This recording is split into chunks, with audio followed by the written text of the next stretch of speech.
Hello friends, welcome to my channel. இப்போ இந்த video நீங்கள் பார்க்குறீங்கன்னா டெம்பிள் விலாகு.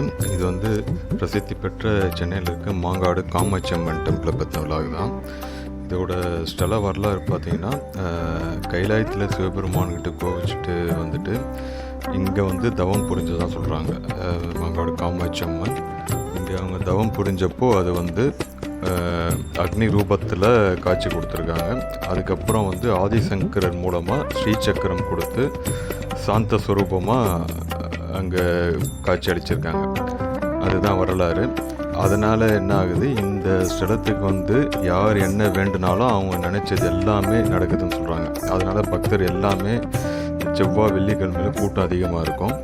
7 வாரம் தொடர்ந்து வந்து எலுமிச்சம்பழம் அங்கே அணிவிச்சா அது வந்து ஒரு ரொம்ப வந்து ஒரு வேண்டுதல் வந்து நிறைவேறதா சொல்கிறாங்க. அது ஒரு ஐதீகமாக இருக்குது. இது எங்கே இருக்குதுன்னு பார்த்தீங்கன்னா, பூந்தமல்லியிலேருந்து ஒரு 3 கிலோமீட்டர் தூரத்தில் இருக்குது. எப்போவுமே செவ்வாய் வெள்ளியில் கூட்டம் அதிகமாக இருக்கும். மற்ற நாள் வந்து ஓரளவு கம்மியாக தான் இருக்கும் கூட்டம்.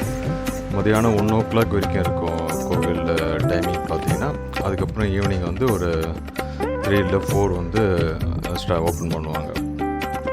உங்களுக்கும் எதுனா ஒரு வேண்டுதல் இருந்து அது நிறைவேறாமல் இருந்தால் இங்கே வந்து வேண்டுனீங்கன்னா அம்மனோட அருள் வந்து கண்டிப்பாக கிடைக்கும். இந்த கோவிலுக்கு உங்களுக்கு வர விருப்பம் இருந்தால் இந்த சைடு வந்தீங்கன்னா கண்டிப்பாக இதை தரிசனம் பண்ண தவறாதீங்க. இந்த வீடியோ பிடிச்சிருந்தால் ஷேர் பண்ணுங்கள், லைக் பண்ணுங்கள், சப்ஸ்கிரைப் பண்ணுங்கள். இதை வந்து ஸ்கிப் பண்ணாமல் ஃபுல்லாக பாருங்கள். மீண்டும் அடுத்த வீடியோவில் சந்திப்போம். தேங்க்ஸ் ஃபார் வாட்சிங்.